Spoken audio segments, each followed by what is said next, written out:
Hey everyone, welcome back. Hope you're having a fantastic day so far. So just a couple weeks ago was the deadline to file taxes, and for the first time ever, there were thousands of Social Security beneficiaries finding themselves in the position where they actually had to pay taxes on a portion of their benefits. Well, the good news here is that right now there is a bill in Congress that would eliminate taxation on all Social Security benefits. So we are going to be going over that. Plus, if the current pace keeps up, Social Security may be doing something that it hasn't done in 15 years, so we will be covering that as well. But before we go ahead and dive into the main content of today's video, if you wouldn't mind helping me out real quickly by just giving this video a like, that just helps out with the good old YouTube algorithm, and also consider subscribing to my channel if you have not already. Plus, if you would like to receive up to $10,000 in free stocks or $10,000 in free cash, in a pinned comment below, I will be leaving a link to Moomoo. All you have to do is once you click on that link is just sign up for a free account and then deposit at least $100. At that point, Moomoo will be sending you at least 7 free stocks worth all the way up to $10,000. And if you'd rather just have the cash, all you have to do is once you receive the free stocks is just sell them for what they're worth and then transfer the cash value right back to your bank account.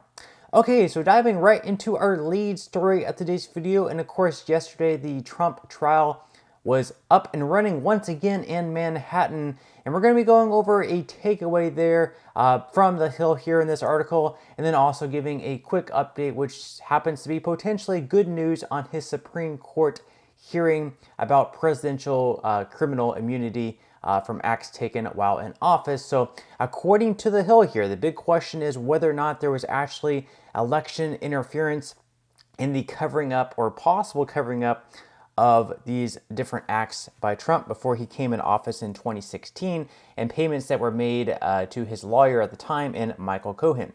So they say that two issues are interlocked at the center of the case against Trump. One is whether the records pertaining to payments to Cohen were false. Even if the jury concludes that they were, this is usually just a misdemeanor rather than a felony.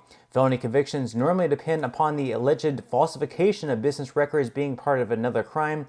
Prosecutors contend the additional, though uncharged crime here pertains to election interference. The argument, in summary, is that the payments were concealed as part of Trump's campaign to win the presidency, not merely to spare him personal embarrassment. Therefore, prosecutors say the payments to silence Daniels had the effect of concealing information from voters that would otherwise they would have known. So basically, the argument on the prosecutor's case is that Trump made those payments to Stormy Daniels to cover up the fact that he was having an affair with her, although Trump denies completely that he ever had an affair.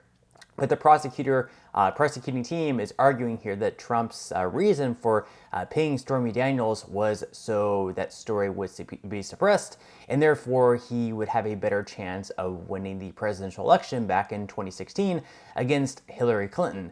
Now, Trump's team's argument, even though they're denying the affair altogether, is that they're saying, well, it wasn't necessarily for the election. It was, because at the time, of course, and still now, he is married to Melania Trump, and he did not want to suffer personal embarrassment. What that could have possibly led to in his personal life, it could have led to a divorce with Melania. So, the argument here, at least on the defense side, even though they are denying the affair ever happened, was that even if it did happen, it was more for, to save himself from personal embarrassment rather than to try to influence voters in the 2016 election, whether or not it would have or not. But leave your thoughts in the comments below. And then, of course, there's also some good news here for Trump as far as the Supreme Court hearing goes. So according to the Hill, once again, Thursday brought a legal split screen for Trump. He had to be in court in New York at the same time as his lawyers were in Washington making arguments before the Supreme Court. And the Supreme Court case is to decide Trump's claim that he is immune from prosecution for actions he took as president. These proceedings spring from the January 6th related charges leveled against Trump by special counsel Jack Smith. The oral arguments went well for the Trump team. The court's conservative justices, 6 in total, 3 of them nominated by Trump himself, seemed receptive to the idea that there could be a distinction made between official and private acts taken by a president. They also seemed open that there would be a measure of immunity offered for official acts. So Trump's argument here is that the things he said around the date of January 6th, even though the Trump team and Trump himself denied that he was responsible for people storming the Capitol, that he was saying, protest peacefully. He wasn't, saying storm the Capitol and just try to overthrow the election or anything like that. But they're saying basically that official acts taken by a president should be immune from any type of prosecution, whereas, perhaps if it's a private act, you should not be immune. Like if you go out and murder someone on your own will, that would be a private act where you would be open to criminal prosecution, whereas like an official act, something you take as a president or something you say as a president, politically speaking, you should be immune from a prosecution. So it should be interesting to see what the Supreme Court decides there. Now, moving on to our main topic of today's video, that is Social Security. And like I mentioned in my introduction, just a couple weeks ago, taxes were due, and for the first time ever, thousands more beneficiaries of Social Security actually had to pay Uncle Sam a portion of their Social Security benefits that they received during the course of the year. Now, thankfully, right now there is a bill in Congress that would eliminate all taxation on Social Security benefits, and pretty soon, pretty much all beneficiaries are going to have to pay taxes on their benefits as we go along. We receive higher and higher benefits. That's because the tax brackets are staying the same, while over the course of the years, thanks in part to the cost of living adjustments, we are seeing an increase in the benefits. So according to U.S. News here, the bill that would eliminate Social Security taxes is the You Earned It, You Keep It Act. It was introduced back in January by Representative Angie Craig. She is a Democrat in Minnesota. And the bill contains two main provisions. So the first one is that it would eliminate the federal income tax on Social Security benefits. And it would do that by taxing those earning above $250,000 or more per year, right? Whereas right now, there is a cap on the amount of taxation you have to pay into the trust fund. That is on the first $168,000 roughly of your income. That is a tax of 6.2 to 12.4%, depending on whether you're an employee or whether you're self-employed. Now, they go on to say that this year, some Social Security beneficiaries may see their benefits taxed for the first time, according to the Senior Citizens League. A 2023 survey from the nonpartisan senior group found that 23% of respondents who had been receiving Social Security for 3 years or more pay taxes on their benefits for the first time this year. And as years go along, we're only going to see more and more people have to pay taxes on a portion of their benefits. And right now, we're seeing that the cost of living adjustments are not keeping up with inflation.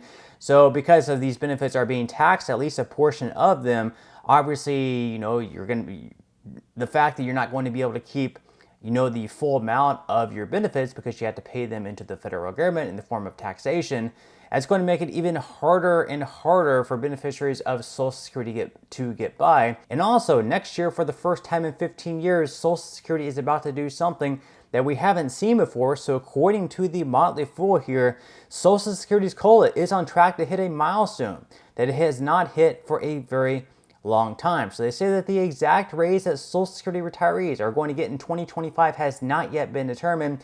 It won't be settled for a while yet, since the benefits bump is based on third quarter data from the Consumer Price Index for urban wage earners and clerical workers, showing how much prices have risen year over year. And they go on to say that right now it looks like we are going to see a COLA increase in 2025 at 2.6%.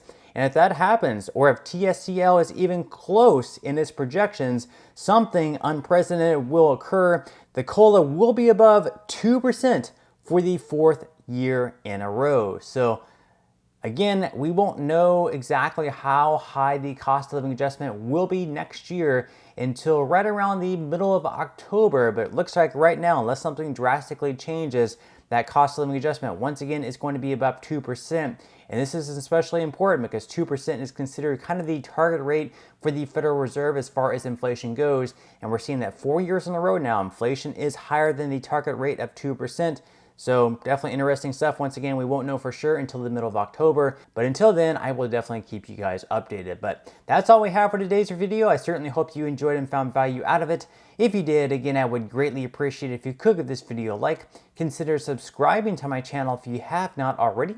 And I will see you in the next video.